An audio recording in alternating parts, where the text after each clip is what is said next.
2024 ची सुरुवात झाली ती राम मंदिराच्या लोकार्पणापासून, म्हणजेच 22 जानेवारीला झालेल्या रामलल्लाच्या प्राणप्रतिष्ठेपासून।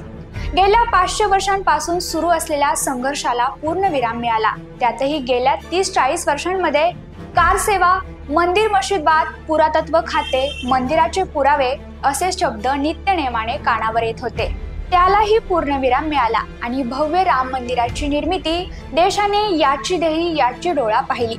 मात्र आता 2024च्या शेवटी पुन्हा एकदा तेच शब्द कानावर यायला लागले आहेत। यावेळी राज्य उत्तर प्रदेशच आहे। फक्त मंदिर मशीदचा वाद आता अयोध्येमध्ये नसून अयोध्येपासून अंदाजे 500 किलोमीटरवर असणाऱ्या संभलमध्ये आहे। नुकताच 24 नोव्हेंबर रोजी उत्तर प्रदेशमधील संभल शहरात पूर्वीचं हरिहर मंदिर आणि आताची जामा मशीद परिसरात हिंसाचार घडल्याने आणि त्या हिंसाचारात 4 लोकांचा मृत्यू झाल्याने सर्व देशाचं लक्ष या घटनेनं वेधून घेतलंय। उत्तर प्रदेशमधील संभलमध्ये घडलेला नेमका वाद काय आहे तो आपण आता सोप्या भाषेत समजावून घेऊयातच। त्याचबरोबर या वादासंबंधीचे पुरावे काय सांगतात याची सविस्तर माहिती आपण या व्हिडिओतून घेऊयात। नमस्कार, मी निकिता पाटील आणि तुम्ही पाहताय ऋतम मराठी।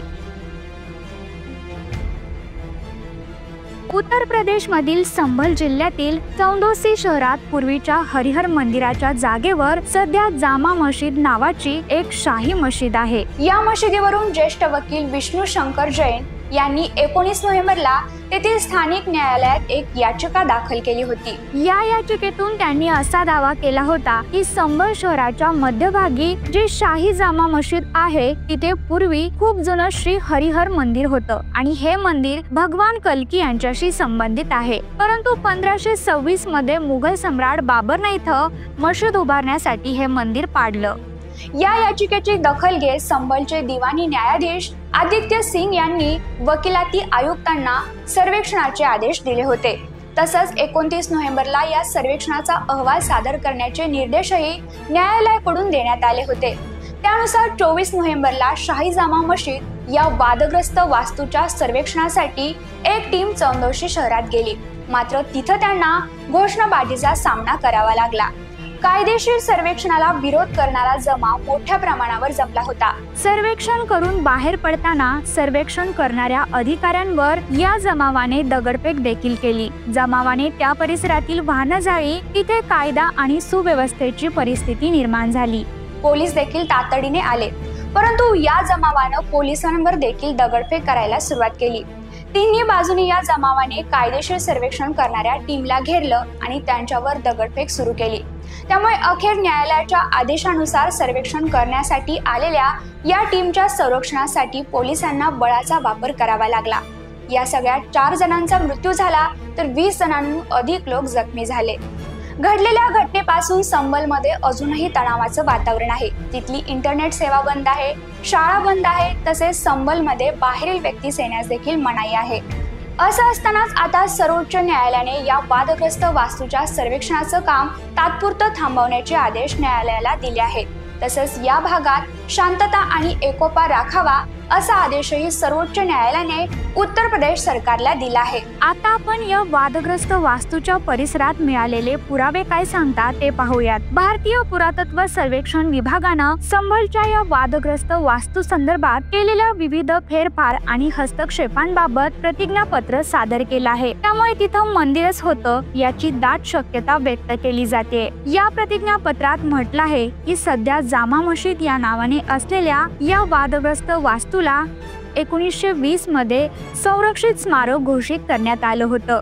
या मशिदीच्या देखभालीची जबाबदारी पुरातत्व सर्वेक्षण खात्याकडे आहे, परंतु तरीही अनेक वर्षांपासून पुरातत्व विभागाला मशिदीमध्ये नियमित तपासणी करण्यास प्रतिबंध करण्यात आला होता। म्हणजेच या पुरातत्व विभागाला तपासणीसाठीही वादग्रस्त वास्तूमध्ये प्रवेश दिला जात नव्हता। पुरातत्व विभागाच्या म्हणण्यानुसार पुरातत्व सर्वेक्षणाची टीम वेळोवेळी या वास्तूची पाहणी करायला जायची, तेव्हा तिथले लोक त्यांना आत जाण्यापासून थांबवायचे।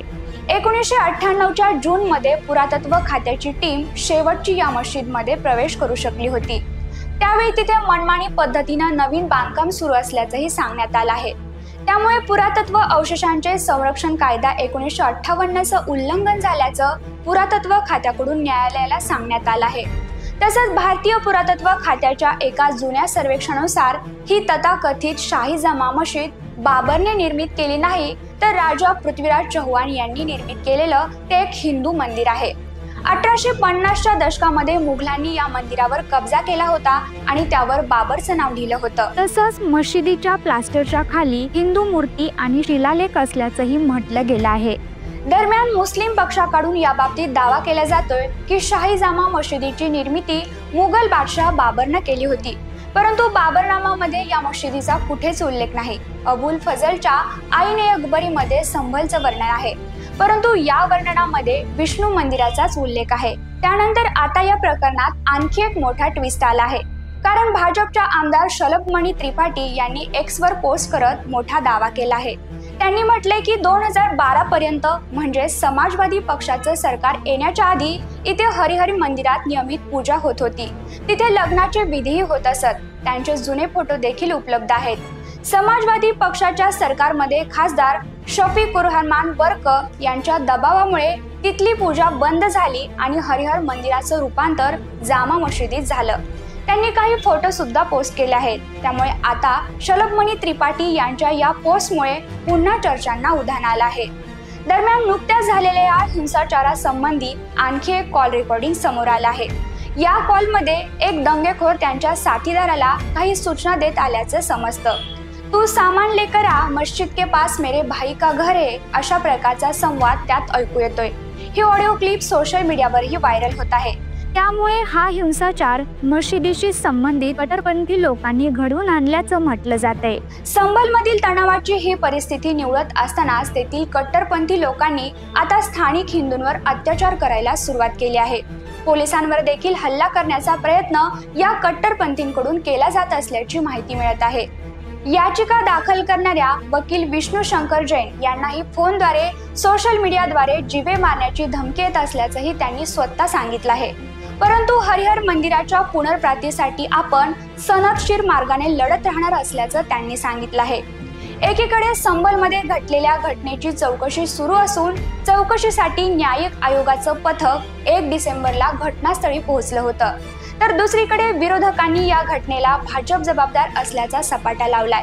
राहुल गांधींनी एक्स या समाज माध्यमावर पोस्ट करत म्हटलं होतं की सर्वांचं न ऐकून घेता प्रशासनाने केलेल्या असंवेदनशील कृतीमुळे परिस्थिती आणखी बिघडली. त्यामुळे लोकांना आपला जीव गमवावा लागला. या सगळ्याला भाजप जबाबदार आहे असंही त्यांनी म्हटलंय. तसंच हिंदू आणि मुसलमान यांच्यात तेढ निर्माण करण्यासाठी भाजप सत्तेचा वापर करत आहे असा गंभीर आरोपही राहुल गांधींनी केलाय. तसंच समाजवादी पक्षाच्याही अनेक नेत्यांनी या घटनेसाठी भाजपला जबाबदार धरलं आहे. दरम्यान न्यायालयाच्या आदेशानुसार सुरू असलेल्या या कायदेशीर सर्वेक्षण प्रक्रियेमध्ये स्थानिक मुस्लिमांनी अडथळा आणल्याबद्दल काँग्रेस आणि समाजवादी पार्टी या दोन्ही पक्षाच्या एकाही नेत्याने अद्याप निषेध व्यक्त केला नाहीये किंवा न्यायालयीन प्रक्रियेला स्थानिकांनी सहकार्य करण्याचं आवाहनही त्यांनी केले नाही. भारताच्या शेजारी राष्ट्र बांगलादेशात सध्या हिंदूंवर अनन्वित अत्याचार सुरू आहे.